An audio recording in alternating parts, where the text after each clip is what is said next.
5 گناہ کرنے والوں کو قربانی کا جانور بد دعائیں دیتا ہے۔ 5 خطائیں کرنے والوں کو قربانی کا جانور بد دعائیں دیتا ہے، گالیاں دیتا ہے۔ خدارا میری قوم کے نوجوانوں، میرے بھائیوں، قربانی کا جانور خریدنے سے پہلے ان 5 گناہوں سے جلد از جلد توبہ کر لو، اور یہ بیان توجہ سے سنو، آپ کو پتہ چلے گا کہ آخر وہ 5 گناہ کرنے والے لوگ کون سے ہیں۔ کہیں آپ ان میں شامل تو نہیں؟ اگر آپ بھی ان میں شامل ہیں تو خدارا قربانی کا جانور خریدنے سے پہلے ان 5 گناہوں سے جلد از جلد توبہ کر لو۔ میرے محترم بھائیوں، آج ہم ایک ایسے راز سے پردہ اٹھانے جا رہے ہیں جو برسوں سے چھپا ہوا تھا، جسے آج تک نہ علماء نے بتایا اور نہ ہی قصائیوں نے سمجھایا۔ قربانی کا جانور صرف ذبح ہونے نہیں آتا، وہ کچھ کہنے بھی آتا ہے، کچھ سنانے بھی آتا ہے۔ وہ صرف جانور نہیں ہوتا بلکہ وہ تمہارے اعمال کا آئینہ بھی ہوتا ہے۔ وہ صرف جانور نہیں ہوتا، وہ تمہارے اعمال کا شیشہ بھی ہوتا ہے جو تمہیں دکھلانے آتا ہے۔ وہ بولتا تو نہیں مگر اس کی خاموشی خدا کا عرش ہلا دیتی ہے۔ وہ جانتا ہے کہ کون اسے اللہ کے لیے لایا ہے اور کون دنیا کے دکھلاوے کے لیے لایا ہے۔ جانور جانتا ہے، یہ جانور 5 لوگوں سے سخت نفرت کرتا ہے، 5 لوگوں کو دل سے بد دعا دیتا ہے۔ جب ایک انسان جانور کی گردن پر چھری رکھتا ہے تو زمین پر خاموشی چھا جاتی ہے، زمین پر خاموشی ہوتی ہے مگر آسمان پر شور مچ جاتا ہے۔ جب ایک انسان جانور کی گردن پر چھری چلاتا ہے، زمین خاموش ہوتی ہے، آسمان پر شور مچ جاتا ہے۔ جانور کی گردن سے بہتا خون فرش پر گرتا ہے مگر اس کی روح عرش کی طرف اڑ جاتی ہے، اور جیسے ہی وہ روح اللہ کے سامنے پہنچتی ہے، ذبح ہونے والے جانور کی روح جیسے ہی اللہ کے سامنے پہنچتی ہے تو یہ روح عرض کرتی ہے، اے میرے اللہ۔ جانور کہہ رہا ہوتا ہے، اللہ کی پاک بارگاہ میں فریاد کر رہا ہوتا ہے، شکوہ کر رہا ہوتا ہے، اللہ میں تو تیرے نام پر ذبح ہونے آیا تھا، یہ تو مجھے قربانی کے نام پر خرید کر آیا تھا، لیکن جس ہاتھ نے مجھے کاٹا اس میں تیری محبت نہیں، اس میں تو دکھاوا ہی دکھاوا تھا، اس میں تیری محبت کہاں تھی؟ ان ہاتھوں میں تو دکھاوا تھا، وہ تو 5 بڑے گناہوں کی دلدل میں پھنسا ہوا تھا۔ کیا تو ایسی قربانی قبول کرے گا؟ کیا تو ان 5 لوگوں کی قربانی قبول کرے گا جو سر سے لے کر پیروں تک پلید ہیں، ناپاک ہیں، نجس ہیں، جو توبہ بھی نہیں کرتے، گناہوں کی دلدل میں پھنسے ہوئے ہیں؟ کیا تو ایسے لوگوں کی قربانی بھی قبول کرے گا؟ میرے محترم بھائیوں، جانور کا جسم تو ختم ہو جاتا ہے مگر اس کی گواہی ہمیشہ کے لیے باقی رہتی ہے۔ جانور کا جسم ذبح ہو جاتا ہے، ختم ہو جاتا ہے، کھایا جاتا ہے، دانتوں کی چکیوں میں چبایا جاتا ہے، مگر اس کی جو گواہی ہے وہ ہمیشہ کے لیے باقی رہتی ہے۔ اے میری قوم کے نوجوانوں، میرے بھائیوں، قربانی صرف جانور ذبح کرنے کا نام نہیں، یہ دراصل ایک امتحان ہے۔ یہ امتحان ہے نیتوں کا، یہ امتحان ہے ارادوں کا اور دل کی پاکیزگی کا۔ جب تم جانور کی گردن پر چھری رکھتے ہو، یہ وہ لمحہ ہوتا ہے جو صرف تمہارے ہاتھ کا نہیں، دل کا امتحان ہو رہا ہوتا ہے، دل کی پاکیزگی کا، دل کے ارادوں کا، دل کی نیتوں کا امتحان ہو رہا ہوتا ہے، اور ہم نے اس امتحان میں کامیاب بھی ہونا ہے۔ میرے محترم بھائیوں، اب بات کرتے ہیں کہ آخر وہ کون سے 5 گنہگار لوگ ہیں جن کو قربانی کا جانور بد دعائیں دیتا ہے، گالیاں دیتا ہے۔ جانور تو خاموش ہوتا ہے لیکن اس کی روح اللہ کے حضور فریاد کرتی ہے۔ جانور کی روح اللہ کے حضور فریاد کرتی ہے، روتی ہے، تڑپتی ہے، شکوے پیش کرتی ہے، شکایتیں کرتی ہے۔ جب کوئی انسان اپنی نیت خراب رکھ کر قربانی کرتا ہے نا، اللہ اکبر، تو اس کی روح اللہ کے حضور فریاد کرتی ہے۔ اب غور سے سننا کہ آخر وہ کون سے 5 بد نصیب لوگ ہیں، وہ کون سے لوگ ہیں جن کو قربانی کا جانور بد دعائیں دیتا ہے۔ فرمایا نمبر 1، تکبر کرنے والا۔ تکبر کرنے والے شخص کی قربانی قبول نہیں ہوتی تب تک جب تک یہ شخص پکی توبہ نہیں کر لیتا۔ تکبر کرنے والے شخص کو قربانی کا جانور بد دعائیں دیتا ہے، گالیاں دیتا ہے، تب تک جب تک یہ شخص توبہ نہیں کر لیتا۔ یہ وہ شخص ہوتا ہے جو ہر وقت میں کی رٹ لگائے رکھتا ہے۔ میں کرنے والا شخص جانور ذبح کرتا ہے نا، تو وہ جانور اللہ سے کہتا ہے، یا اللہ یہ بندہ مجھے تیرے لیے نہیں لوگوں کو دکھانے کے لیے لایا تھا، اسے ثواب سے محروم رکھنا، اسے میری قربانی کا ثواب مت دینا، کیونکہ یہ تیرے لیے مجھے نہیں خرید کر لایا تھا، یہ تو لوگوں کے لیے خرید کر لایا تھا۔ اس کی نیت صاف نہیں، اور جس کی نیت صاف نہیں اس کے اعمال قبول کیسے ہو سکتے ہیں؟ جس کی نیت ہی سرے سے صاف نہیں۔ جوانوں، ہر ایک گناہ کرنا میرا اللہ معاف کر دے گا، مگر کبھی بھی میں مت کرنا، تکبر مت کرنا۔ یہ وہ بیماری ہے جو دل کو سیاہ کر دیتی ہے، عبادتوں کو جلا دیتی ہے، اور انسان کو اللہ کی نظر میں ذلیل کر دیتی ہے۔ یہ وہ دلدل ہے جس میں آج کا ہر ایک انسان گردن تک دھنس چکا ہے۔ کیوں دھنس چکا ہے؟ اس لیے کہ اسے اپنا لباس دکھانا ہے، اپنی گاڑی دکھانی ہے، اپنا گھر دکھانا ہے، اپنی قربانی دکھانی ہے۔ سب کچھ دنیا کو دکھا دیا، جتنا کچھ تھا سب کچھ دنیا کو دکھا دیا، اللہ کو دکھانے کے لیے کچھ بھی نہیں بچا۔ میرے محترم بھائیوں، جو انسان تکبر کرتا ہے نا، وہ دراصل رب سے مقابلہ کر رہا ہوتا ہے، کیونکہ تکبر تو صرف اللہ کو ہی زیب دیتا ہے، بندے کو زیب نہیں دیتا۔ یہاں پر میں تمہیں ایک عبرتناک واقعہ سنانا لازم سمجھوں گا، ضروری سمجھوں گا۔ اگر آپ لوگ یہ عبرتناک واقعہ ایک بار سن لیتے ہو نا، تو تکبر جڑ سے ختم کر دو گے، انشاءاللہ آج ہی توبہ کرو گے۔ جوانوں، رات کی تاریکی میں ایک جنازہ قبرستان کی طرف بڑھ رہا تھا، مگر حیرت کی بات یہ تھی کہ جنازے کے پیچھے صرف 3 لوگ تھے۔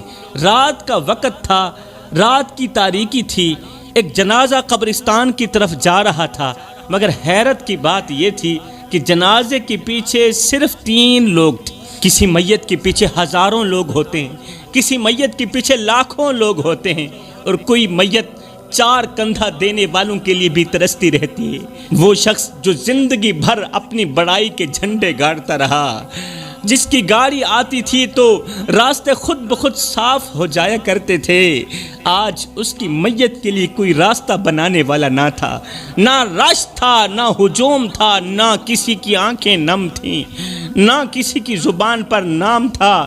ساری زندگی وہ لوگوں کو لباس سے تولتا رہا، مگر آج کفن ایک جیسا، مٹی ایک جیسی لمبی گاڑی دروازے پر ہی کھڑی رہی۔ آج نمبردار کا جنازہ تو جا رہا ہے، مگر جنازہ پڑھنے والا کوئی نہیں، 3 لوگوں کے سوا چوتھا بندہ نہیں۔ وہ شخص جس نے زندگی بھر لوگوں کو حقیر جانا، اپنی دولت، شہرت اور قربانیوں پر فخر کرتا رہا، آج اپنی ہی لاش کے لیے کندھا دینے والوں کے لیے ترس رہا تھا۔ آج مٹی اس کے اوپر تھوک رہی تھی، کفن گیلا ہو رہا تھا، زمین سخت ہو گئی تھی، اور جب قبر میں رکھا گیا تو مٹی خود سے جدا ہونے لگی۔ اب آگے کی کہانی سنیے۔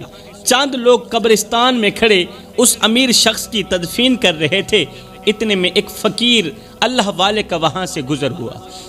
اللہ والا وہاں سے گزرا، اللہ والے نے جب مرنے والے کا چہرہ دیکھا تو کہنے لگا، یہ وہی ہے نا جو کل تک کہتا تھا کہ میرے بغیر دنیا کا نظام نہیں چلے گا، جو کل تک کہتا تھا کہ میرے بغیر دنیا کا نظام رک جائے گا، نہیں چلے گا۔ پھر فقیر آگے بڑھا، قبر کے کنارے کھڑے ہو کر آہستہ بولا، او مرنے والے، سب کچھ کر لیا تو نے، دولت جمع کی، محل بنائے، عزت خریدی، مگر افسوس ایک چیز نہ خرید سکا، اور وہ چیز تھی عاجزی، اور یہی وہ چیز تھی جو تیرا رب مانگتا تھا۔ انسان کے پاس عبادت ہے، عبادتوں کے انبار ہیں، نیکیوں کے انبار ہیں، اگر اس کے اندر عاجزی نہیں ہے تو اس کے پاس کچھ بھی نہیں ہے۔ پھر آگے کیا ہوا؟ یہ فقیر سب لوگوں کو مخاطب کر کے کہنے لگا، لوگو، میں بھی اس امیر کے دروازے پر گیا تھا، میرے بچے بھوک سے بلک رہے تھے، اور اس کے محل کے کتے بھی دودھ پی رہے تھے، میں نے صرف اتنا کہا تھا کہ اللہ کے نام پر مجھے کچھ دے دو، میرے بچے 3 دن کے بھوکے ہیں، مجھے کچھ دے دو۔ اس نے مجھے بجائے میری خدمت کرنے کے مجھے دھکے دے کر گھر سے باہر نکال دیا۔ آج دیکھو اس کے غرور کی سزا اسے کیسے مل رہی ہے۔ جنازہ پڑھنے والا کوئی نہیں ہے، آج دیکھو اس کے غرور کی سزا اسے مل چکی ہے۔ اس کے تکبر کی وجہ سے، اس کی میں کی وجہ سے لوگ اس سے اس قدر نفرت کر چکے ہیں کہ کوئی بھی اس کا جنازہ پڑھنا گوارا نہیں کرتا۔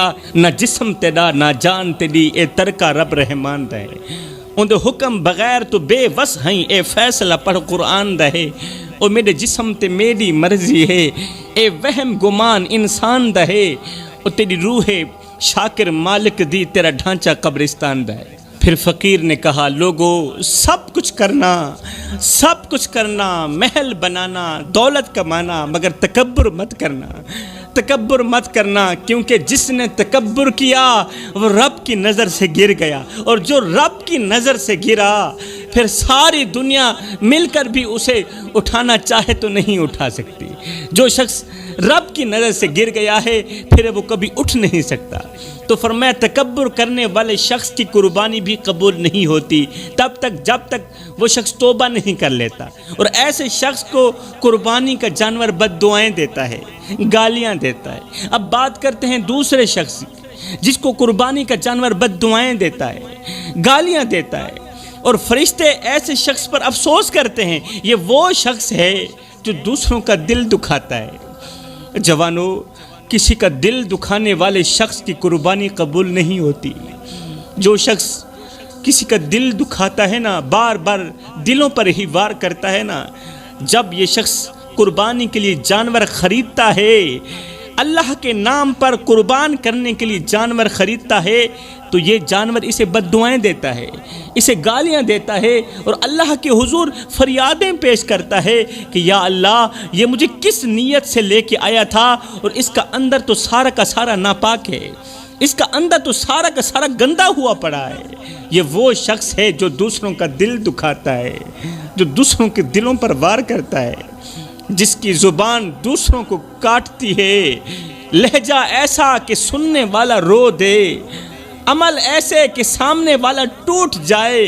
وہ شخص جس نے ہر ایک رشتے کو الفاظوں سے زخمی کیا، زبان سے زخمی کیا، وہ جب جانور کی گردن پر چھری چلاتا ہے تو جانور آسمان کی طرف دیکھ کر کہتا ہے یا اللہ، یہ وہی ہے جس نے کئی دلوں کو ذبح کیا، یہ وہی ہے جس نے کئی دلوں کو توڑا۔ جوانو، کتنے لوگ ہیں جو بے قصور لوگوں کا دل دکھا کر کہتے ہیں میں نے کون سا قتل کر دیا ہے، لوگوں کا دل دکھاتے ہیں، جینا حرام کرتے ہیں، پھر بعد میں کہتے ہیں کہ ہم نے کون سا قتل کر دیا ہے، صرف بات ہی تو کی ہے نا، صرف ایک جملہ ہی تو بولا ہے نا، کون سا آگے والا مر گیا ہے۔ انہیں یہ معلوم نہیں ہے کہ جب دل زخمی ہو جائے نا تو لفظ بھی قاتل بن جاتے ہیں۔ ایک جملہ کسی کو رات بھر رلا سکتا ہے، ایک نظر کسی کو پوری زندگی کا درد دے سکتی ہے۔ جو شخص یہ سمجھتا ہے کہ زبان سے نکلی بات صرف ہوا میں گم ہو جاتی ہے، وہ نہیں جانتا کہ آسمان پر ہر لفظ محفوظ بھی ہو رہا ہے، اور اللہ کا ترازو انصاف بھی تولتا ہے۔ اللہ کے خزانے میں دیر ہے، اندھیر نہیں ہے، اور وہ دن دور نہیں جب کسی کو رلانے والے روتے نظر آئیں گے، کسی کو ستانے والے ستائے ہوئے نظر آئیں گے۔ کتنے نادان لوگ ہیں جو زخموں پر نمک چھڑکنے کے بعد بھی کہتے ہیں میں نے کیا ہے کیا ہے، صرف بات ہی تو کی ہے نا۔ انہیں یہ احساس نہیں ہوتا کہ ان کے لفظوں کا لہجہ کیسا تھا۔ بعض لفظ تیر سے بھی زیادہ تیز ہوتے ہیں، اور بعض جملے ایسے ہوتے ہیں جو انسان کو باہر سے نہیں اندر سے ہی مارتے رہتے ہیں، اور پھر انسان کو اندر سے کھوکھلا کر دیتے ہیں۔ پھر یہ کھوکھلا پن انسان کو ہمیشہ کے لیے ختم کر دیتا ہے۔ یاد رکھو میرے بھائیو، قیامت کے دن سب سے زیادہ حساب ان لفظوں کا ہوگا جنہوں نے دلوں کو زخمی کیا اور آنکھوں سے بے آواز آنسو بہائے، بے وجہ آنسو بہائے، بے قصور آنسو بہائے۔ جوانو، کسی کے بے آواز آنسوں سے ڈرو، کیونکہ چیخ کر رونے والا صرف تکلیف میں ہوتا ہے۔ جو چیختا ہے نا وہ تو صرف تکلیف میں ہوتا ہے، مگر خاموشی سے رونے والا، خاموشی سے رونے والا اللہ کے دربار میں اپنے دکھڑے پیش کر رہا ہوتا ہے اور کہہ رہا ہوتا ہے اللہ میں کمزور ہوں، یہ طاقتور ہے، میں کچھ نہیں کر سکتا، میں اپنے معاملات تیرے حوالے کرتا ہوں، اب تو جان، میرے دل کا قاتل جانے۔ اور جب دل کی فریاد عرش تک پہنچتی ہے نا تو زمین والوں کی خوشیاں چھین لی جاتی ہیں، پھر دل توڑنے والے برباد ہوتے دکھائی دیتے ہیں۔ جو دوست تمہاری خاموشی نہ سمجھے، تمہارے آنسو نہ دیکھے، تمہاری بات میں چھپا درد نہ سن سکے، نہ سمجھ سکے، وہ تمہارا نام لے سکتا ہے مگر تمہارا دوست نہیں ہو سکتا۔ وہ تمہارا نام لے سکتا ہے، دعوے کر سکتا ہے، مگر وہ تمہارا اپنا نہیں ہو سکتا، کیونکہ جو اپنے ہوتے ہیں وہ رونے نہیں دیتے۔ ارے یہ کیسی دوستی ہے جہاں ایک دوست ساری رات روتا رہا، تکیے بھیگ گئے، آنکھیں سوج گئی، اور دوست اتنا بھی نہ پوچھ سکا کہ تم ٹھیک بھی ہو یا نہیں ہو۔ نہیں بھائی، یہ دوستی نہیں، یہ وقت گزاری ہے۔ یہ دوستی کہاں ہے؟ زندگی بھی عجیب کھیل کھیلتی ہے، جن کے لیے راتیں رو کر گزاریں وہ دن نکلتے ہی بھول گئے، جنہیں ٹوٹ کر چاہا وہ ہمیں چھوڑ کر ایسے چلے گئے جیسے ہم کبھی تھے ہی نہیں۔ ہم نے جنہیں دعاؤں میں مانگا، جنہیں سجدوں میں مانگا، وہ ہمیں بد دعائیں دے کر آگے چلے گئے۔ جوانوں، کسی کو ایک پل کی خوشی دے کر ہمیشہ کے لیے رلانا یہ ایسا ہے جیسا کسی کو جنت کا خواب دکھا کر جہنم میں دھکیل دینا۔ یہ وہ ظلم ہے جو لفظوں میں نہیں بلکہ دعاؤں کی خاموشی میں بد دعا بن کر پلٹتا ہے۔ جو پل بھر کے وعدے کرتے ہیں اور عمر بھر کے زخم دے جاتے ہیں، وہ صرف دھوکہ نہیں دیتے بلکہ وہ کسی کی پوری زندگی ہڑپ بھی کر جاتے ہیں، وہ کسی کی پوری زندگی تباہ بھی کر جاتے ہیں۔ تو فرمایا کسی کا دل دکھانے والے شخص کی قربانی بھی قبول نہیں ہوتی، اور ہاں جس کا دل توڑا تھا اس سے جیتے جی معافی نہ مانگ لے تب تک اس کی قربانی قبول نہیں ہوگی، کیونکہ دل اللہ کا مسکن ہے، اور جو اللہ کے مسکن کو توڑ دے اس کی عبادت عرش تک نہیں جاتی، وہ فرش پر ہی رل جاتی۔ اور فرمایا تیسرا گناہ جو کسی بھی عبادت کو قبول نہیں ہونے دیتا وہ ہے ماں باپ کو دکھ دینا۔ جو لوگ والدین کو رلاتے ہیں، والدین کا جینا حرام کر دیتے ہیں، افسوس ان لوگوں پر جو اپنی غیرت دشمنوں پر نہیں ماں باپ پر دکھاتے ہیں، جو غصہ باہر نہیں اپنے گھر کے در و دیوار پر اتارتے ہیں، جو دنیا کے سامنے جھک جاتے ہیں مگر ماں باپ کے سامنے اکڑ جاتے ہیں، اور پھر یہ سمجھتے ہیں کہ ان کی دعائیں بھی قبول ہوں گی، ہماری عبادتیں بھی قبول ہو جائیں گی، ہماری قربانیاں بھی قبول ہو جائیں گی۔ نہیں بھائی، جس گھر میں ماں کی آہ ہو، ماں کے آنسو ہوں، باپ کی آنکھوں میں نمی ہو، اس گھر میں سکون نہیں اترتا، رزق رک جاتا ہے، اور دعاؤں کے دروازے تو ویسے ہی بند ہو جاتے ہیں، اس گھر کی قربانی قبول نہیں ہوتی۔ حضرت سیدنا علی المرتضیٰ شیر خدا سے پوچھا گیا، یا علی ہمیں کیسے پتہ چلے گا کہ ہم اللہ کے غضب کے بالکل قریب ہیں اور ہمیں جلد از جلد توبہ کر لینی چاہیے؟ فرمایا جب باپ تم سے ڈرنے لگے، بوڑھی ماں تمہارے دبدبے اور خوف کی وجہ سے تم سے بات نہ کر پائے، جب ایسا موڑ آئے تو جان لینا تم دنیا کے سب سے بڑے بدقسمت ہو اور اللہ کے عذاب کے بالکل قریب ہو۔ جلد از جلد توبہ کر لینا اور ماں باپ کو راضی کر لینا۔ قیامت کے دن اللہ تعالیٰ سب کو معاف کر دے گا مگر دو لوگوں کو کبھی معاف نہیں کرے گا۔ قیامت کے دن اللہ تعالیٰ ہر ایک گنہگار کو معاف کر دے گا مگر دو لوگوں کو کبھی بھی معاف نہیں کرے گا۔ نمبر ایک، وہ شخص جس نے والدین کا دل دکھایا ہوگا، ماں کی دعاؤں کو ٹھکرا دیا ہوگا، باپ کے صبر کو آزمائش بنا دیا ہوگا، جس نے ماں باپ کا جینا حرام کر دیا ہوگا، ایسے شخص کو اللہ تعالیٰ کبھی معاف نہیں کرے گا۔ نمبر دو، وہ شخص جس نے شرک کیا ہوگا، جس نے یہ 3 انچ کی پیشانی اللہ کے بجائے کسی غیر کے آگے جھکائی ہوگی، ایسے لوگ قیامت کے دن روئیں گے، فریادیں کریں گے، سجدے کریں گے، مگر ان کی عبادت، ان کا سجدہ، ان کی دعا کچھ بھی قبول نہیں ہوگی، کیوں؟ اس وقت اللہ کا ترازو انصاف تول رہا ہوگا، کیونکہ والدین کا دل توڑنا اور رب کو چھوڑ کر کسی غیر کے آگے جھکنا، یہ وہ دو گناہ ہیں جو کبھی بھی معاف نہیں کیے جائیں گے۔ اور آخر میں قربانی کی فضیلت کے بارے میں چند اہم باتیں عرض کر کے اجازت چاہوں گا۔ صحابہ کرام نے عرض کی، یا رسول اللہ یہ قربانی کیا ہے؟ میرے رسول کریم صلی اللہ علیہ وسلم نے فرمایا یہ تمہارے دادا حضرت ابراہیم علیہ السلام کی سنت ہے۔ قربانی صرف جانور کاٹنے کا نام نہیں، جانور کے ذبح ہونے کا نام نہیں، یہ ایک نیت بھی ہے۔ قربانی ایک نیت ہے، قربانی ایک جذبہ ہے، ایک اعلان ہے کہ ہم اللہ کے حکم کے آگے اپنی خواہشات، اپنی چاہتیں اور اپنا سب کچھ قربان کرنے کے لیے بالکل تیار ہیں۔